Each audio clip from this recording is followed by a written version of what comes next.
पवित्र मार्गशीर अवसर में बालेश्वर सहरर दामोदरपुर अंचल देवाशीष सेठी स्मृति परिषद पक्षरु झोटी और रंगोली प्रतियोगिता स्थानीय दामोदरजीउ मंदिर प्रांगण में अनुष्ठित हो जाइछि। मार्गशीर मासरे पालित हेउतबा प्रत्येक ओडिया घरर परंपरा रक्षा करने उद्देश्य स्थानीय महिलांक मध्यरे एही प्रतियोगिता आयोजित होइतिला। मार्गशीर मास गुरुवार दिन प्रत्येक ओडियांक घरे झोटी अंकन और तुलसी चौरा मूले रंगोली बा मुरुज अंकन कराजिबा परंपरा रहिथिबा बेले एही प्रतियोगितारे अंशग्रहण करिथिबा बालिका और युवती और महिला मानक मध्यरे बेस उत्साह परिलक्षित होइतिला। संध्यारे आयोजित कार्यक्रम रे रेवती पत्रिकार संपादिका समाजसेवी सुभाषिनी जेना, सदर ब्लॉक अध्यक्ष सुनीता बेहेरा, बालेश्वर पौराध्यक्षा सविता साहू और स्थानीय काउंसिलर अनिंद्य पंडा प्रमुख वरेण्य अतिथि भावे जोगदेई परंपरा रक्षा सह निजर कला नैपुण्य प्रदर्शन करिवार एही प्रतियोगिता एक सुंदर प्लाटफॉर्म होई परिछि बोली मत प्रकाश करथिले। आयोजक तथा स्मृति कमिटीर अध्यक्षा मिनती सेठी एथिरे पौरोहित करने सहित ओडिशार ऐतिह्य और परंपरा को बंचाई रखिबा पई स्मृति परिषद प्रत्येक वर्ष एहिभଳି प्रयास जारी रखिछि बोली कहिथिले।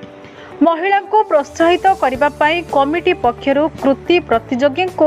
पुरस्कृत करा जाइछि बोली श्रीमती सेठी सूचना देथिले। संगठनर संपादक सुशांत अरणा, सुरझंकार सेठी, संगीत सेठी प्रमुखक समेत बहु कर्मकर्ता प्रतियोगितार समस्त कार्य परिचालना करथिले।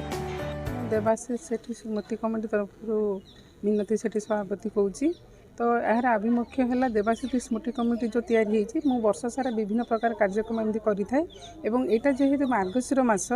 आउ गुरुवार माणवसा पूजा उपलक्षे आमर जो गाँव महिला माने अच्छी झील मैंने अच्छा तो यही मसरे समस्त गोटे आग्रह बढ़ी जाए जे गुरुवार मार्गशीर मास पूजा करवा, झोटी पकेबा, मुर्जा आंकिबा, हुलहुली शंख फुंकिबा तो से जो उत्साह देखिकी मुझे मार्गशीर मास गुरुवार उपलक्षे मुझे प्रोग्रामटा जे महालक्ष्मी आराधना कराए गुरुवार दिन जोटा कि आम स्पेशल पूजा है स्वतंत्र पूजा है दुआर पूजा जो मार्गशीर मास गुरुवार तो समस्त जो महिला और झील मानकर जो प्रकृत कला देखा दुआर पूजार जो झोटी आंकती, मुर्ज आंकती और शंख फुंकती तो से अवसर में मुझे प्रोग्राम रखी से जो अंतर्निहित कला अच्छी जोटा कि गोटे प्लाटफर्म दरकार से प्लाटफर्म देवाई मो स्मृति कमिटी को बचाई लुलु सेठी जो थे मोर हजबैंड